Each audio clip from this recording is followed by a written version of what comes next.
Hey guys, I'm Vanessa, 34, female. Growing up, I always appreciated and admired my mom, Vicky.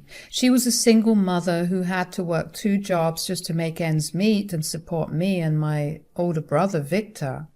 It wasn't easy for her, but she managed to overcome all the odds that were stacked against her. My mother was a hard worker and a strong, resilient woman. She didn't let the difficulties of life hold her back.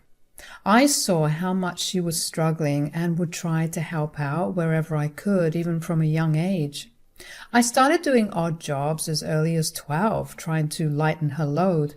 She always appreciated my help, even though I was bringing in peanuts compared to what she was bringing home. And that made me feel like I was doing something important. Victor, on the other hand, seemed to be resentful towards our mother. He never appreciated all that she did for us, always blaming her for our less than lavish lifestyle. This would lead to countless arguments between Victor and me.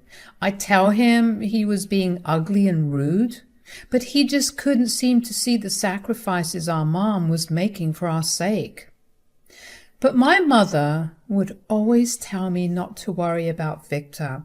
She would say that she was so grateful to have me around to help her out. It was her way of acknowledging the love and support I provided, even as a young girl.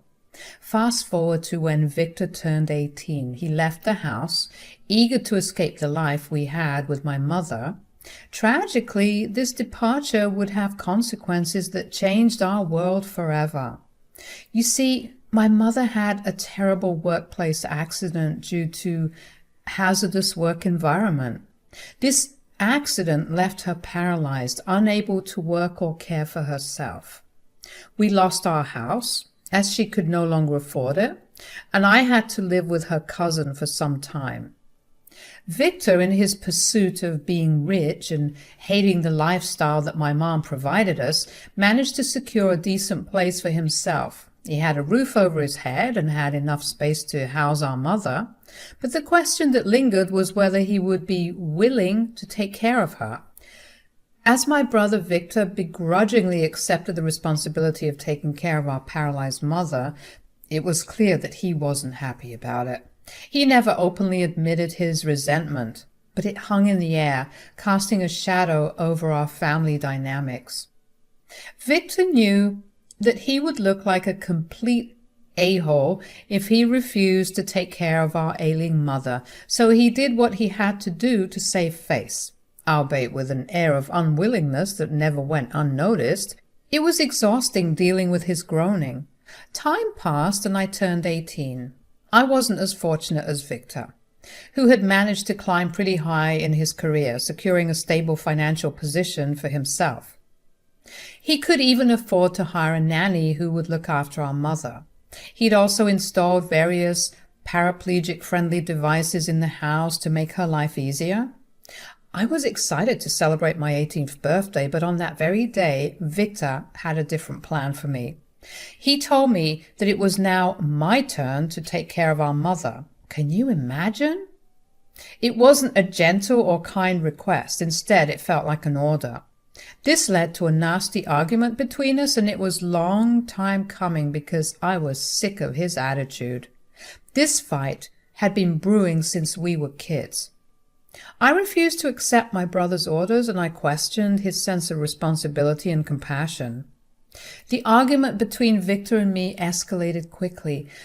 I couldn't fathom how he could so easily dismiss his mother like she didn't do everything for him, given his financial stability and the fact that he had already modified his house for her special needs.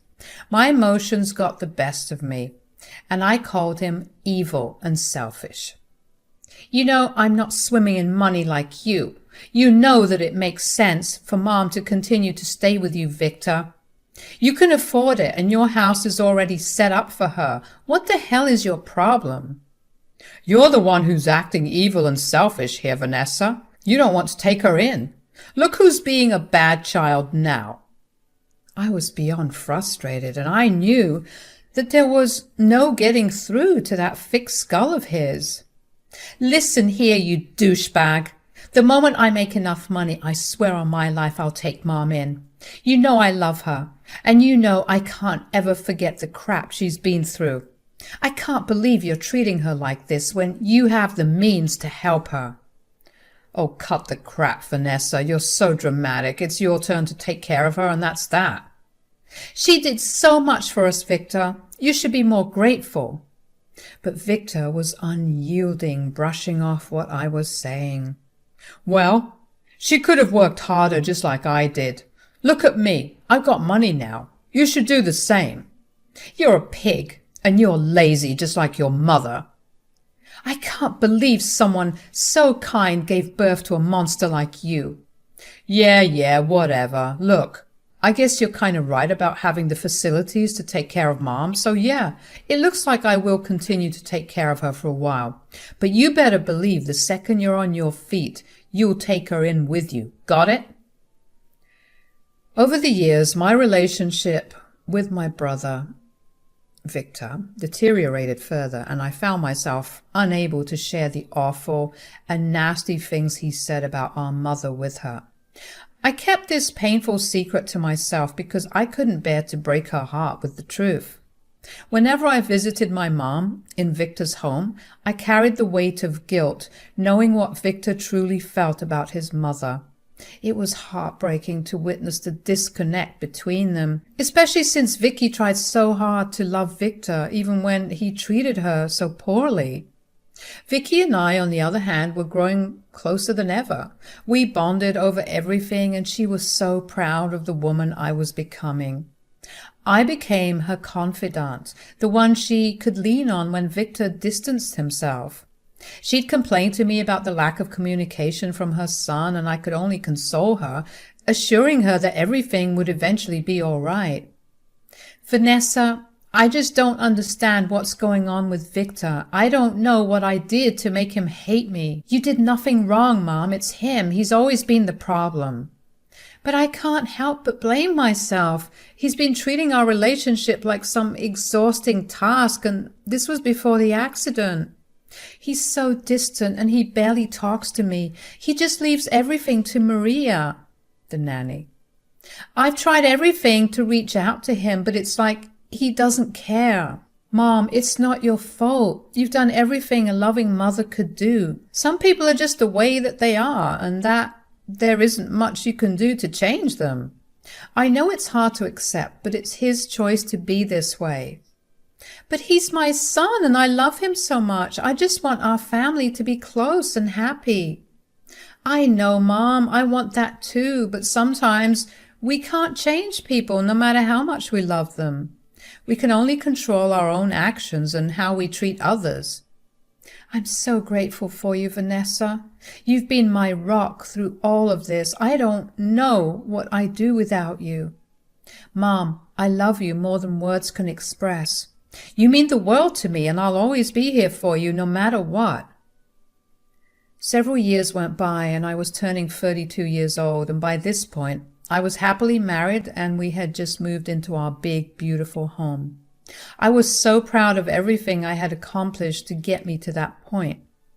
We were having a little housewarming party, and of course Victor and my mom were invited.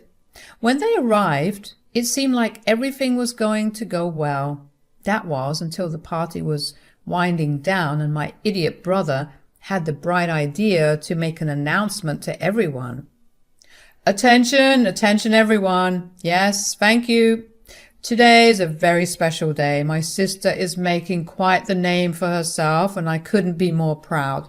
She's such a smart, talented young lady, and I wish her and her husband nothing but the best with their future endeavors.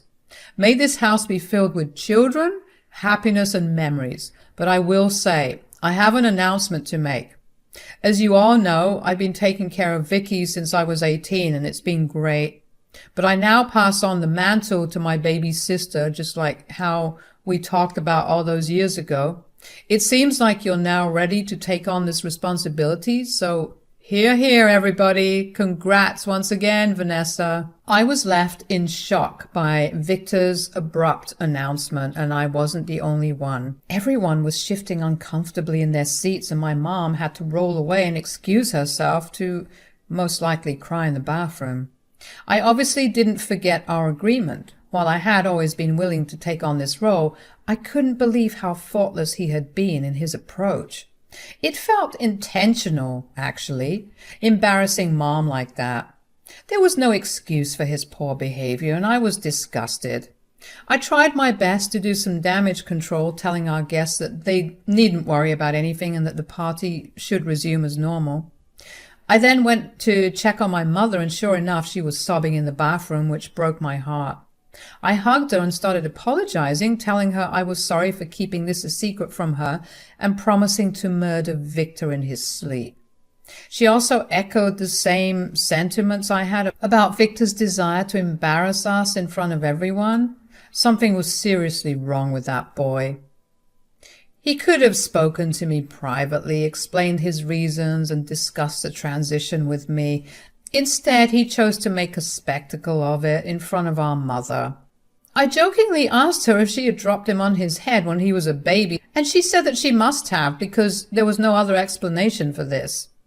We laughed for a bit, and after she was feeling better, we made our way back to resume the festivities.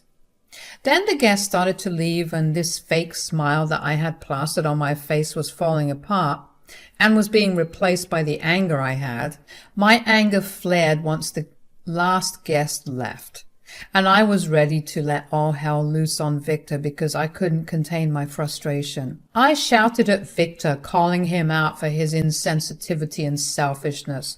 It was painfully clear that Victor hadn't changed at all, and his priorities were still driven by his own interests rather than our mother's well-being. How pathetic. Victor, how could you just spring this on Mom like that in front of everyone? You could have talked to me privately, but instead you had to make her feel like she was a burden. She's your mother and she doesn't deserve this kind of treatment. What is wrong with you? Vanessa, I've been taking care of her for years, and it's time for you to step up and do your part. I have my own life to live, and I can't be responsible for her all the time. I never said I wouldn't take care of her. I love Mom, and I'm more than willing to have her live with us. But you could have handled this with more sensitivity. She's been through so much already, and she doesn't deserve to be treated like this. Oh, here we go again with the dramatics. You sound like you're 18 again. Grow up. Victor, baby, I don't appreciate how you've been treating me. I understand that you didn't ask for any of this. You're right, I didn't. And I appreciate you taking care of me for all these years, but what you did was just classless and rude.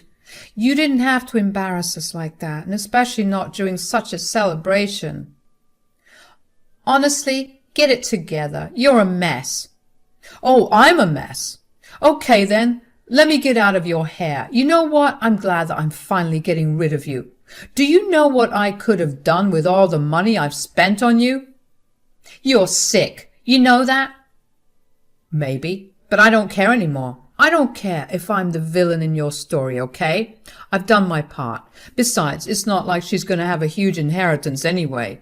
If I were to guess, it's 20 grand, right, Mom? I noticed my mom's eyes widen for a moment, and she hesitated before responding. Yep, only $20,000.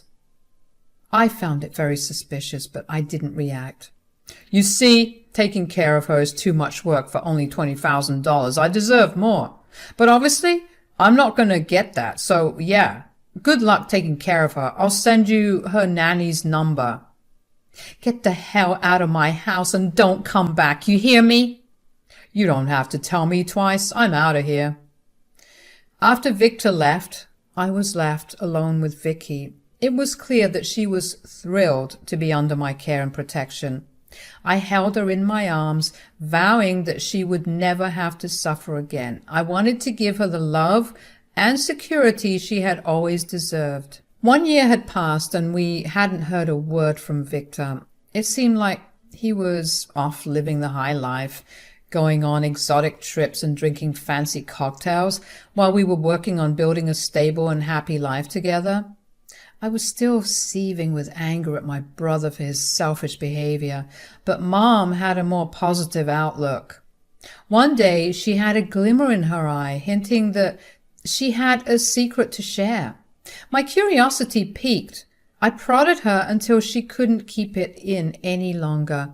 She revealed something astonishing. She was secretly rich. My mom explained that after her unfortunate accident, she had taken her former employer to court, seeking justice for the unsafe work environment that had caused her harm. It was a legal battle that I remembered well, and she had tried to sue them, but the case hadn't gone her way. Yes, well, if you remember, after I lost the case, there were some stories floating around about it. Yeah, it was all over Facebook, I remember. Right. Well, there's something I need to tell you, something I've kept hidden for a while now. It all began about a year ago when I received a phone call out of the blue. The person on the other end said that they knew about my lawsuit against my former employer, even though I had lost that case many years ago. They told me how sad it was to see someone like me, a single mother struggling to make ends meet, losing to the big man. Really, Mom? Who was this person, and why were they contacting you after all these years? Well, Vanessa, he's a billionaire. And just like me, he's paralyzed due to an accident he had a couple of years ago. Ever since then, he said he's been on a mission trying to help people like him, since he obviously has the means to do so. A billionaire? And he wants to help you? Is he Bruce Wayne? Apparently so. He said he had a deep sympathy for people like us, and he couldn't bear to see my story in the media. The articles mentioned how I was working in dangerous jobs just to provide for you and Victor. Wow, Mom, that is so crazy. I mean, it's not every day a billionaire approaches you. So what did he want? After making sure it wasn't a scam, I met up with him with the help of Maria, and he expressed his desire to help me out. He said he'd give me $20 million to make my life better, to make sure we never have to struggle again.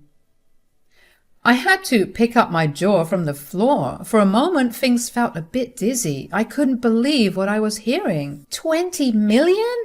Mom, that's incredible. It's more money than we've ever dreamed of having. Please tell me you're not joking. Sometimes I have to pinch myself because I still can't believe it. And the best part is that I finally received the money after a year of waiting, dealing with some technical issues on his end. But that's why I'm telling you all of this now, because the money has finally come into my possession. And that's when I realized something. Wait a minute. Is this why you acted strange last year when Victor said that your inheritance money was only going to be $20,000? Yep. Oh my God, I knew something was up. And I'm not sorry I lied to him either. I just couldn't bear the thought of my son being a selfish gold digger only caring about himself. Honestly, Mom, he deserves it. He's treated you terribly and has basically abandoned us. I'm glad you understand, dear. I didn't want anyone to know about the money until I was sure it would be in our hands, and now that it is, I'm having second thoughts about telling him altogether. I mean, he seems to be doing just fine without it, so I don't think you should tell him. You're right. It'll be our little secret. Well, we'll make the best of this, Mom. We're going to have a wonderful life ahead of us, and Victor won't get a cent of this money. As the months passed, my mom and I had big plans to enjoy the newfound money. We talked about exotic vacations, fancy restaurants, and getting the best medical care we could afford. We envisioned creating wonderful memories together. Sadly, my mom's health continued to deteriorate. Her condition often forced us to cancel our plans. Thanks to the resources we had, we consulted numerous medical experts who all unfortunately delivered the same grim prognosis. Vicky's condition was worsening, and the future looked bleak. Another year went by, and tragically, we lost my mom. She passed away peacefully in her sleep, and I was right there beside her. The night before, I had chosen to sleep next to her because I had sensed something was wrong. I guess it's true what they say. When you know, you know. I was devastated. Grief overwhelmed me, making it hard to eat or sleep. I missed my mom terribly. She had always been my pillar of strength, and her absence left a void that felt impossible to fill. I didn't know how I was going to do it without her. Heck, to this day, I don't know how I'm getting by without her. But this next part always makes me smile on those particularly hard days, and I know she's laughing in heaven because what happened next was the greatest form of poetic justice to occur. After my mom's passing, I was determined to give her a grand send-off. I planned a beautiful funeral to honor her memory and ensure her final farewell was something unforgettable. To my surprise, Victor, my estranged brother, decided to attend the funeral. I couldn't believe he was there, given our history, and given the fact that we hadn't spoken ever since I kicked him out of my house 2 years ago. In a rather shocking twist, Victor announced that he was at the funeral because he wanted his share of the inheritance. The lawyer and I exchanged puzzled glances since Victor wasn't even mentioned in the will. A lawyer took Victor and I aside to discuss the matter privately. After a brief discussion, the lawyer explained to Victor that our mother had altered her will years ago, making me the sole beneficiary of her assets. Victor's initial reaction was to laugh it off and claim our mother didn't know anything of value. I was quick to question him about his inheritance demands, if that was the case, and he shot me the evilest evil eye he could muster. Reluctantly, he admitted that he wasn't as well off as he once appeared to be. It seemed the prodigal son had fallen on hard times and was seeking to return. However, unlike the prodigal son, we weren't ready to welcome him home with gifts. Rather, just a reality check hit him hard. The lawyer explained that the inheritance was $20 million, bequeathed solely to me. Victor grabbed the will to see for himself, and the revelation left him utterly shocked. No one could have anticipated his next move, because that's when this grown man fainted. He hit the floor with a loud thud, and we were forced to resuscitate him. When he came to, and he said, "I had the weirdest dream. Mom gave you $20 million and left me with nothing." Hate to break it to you, buddy, but that wasn't a dream. When Victor realized this, he looked woozy all over again, and we decided to take him to the hospital. The entire ride there, he was moaning and groaning about how it wasn't fair and that he deserved that money. I couldn't help but laugh at his predicament because karma was a real B-word to him. It was quite the scene, and I couldn't help but think that my mom was up there in heaven sharing a good laugh with me.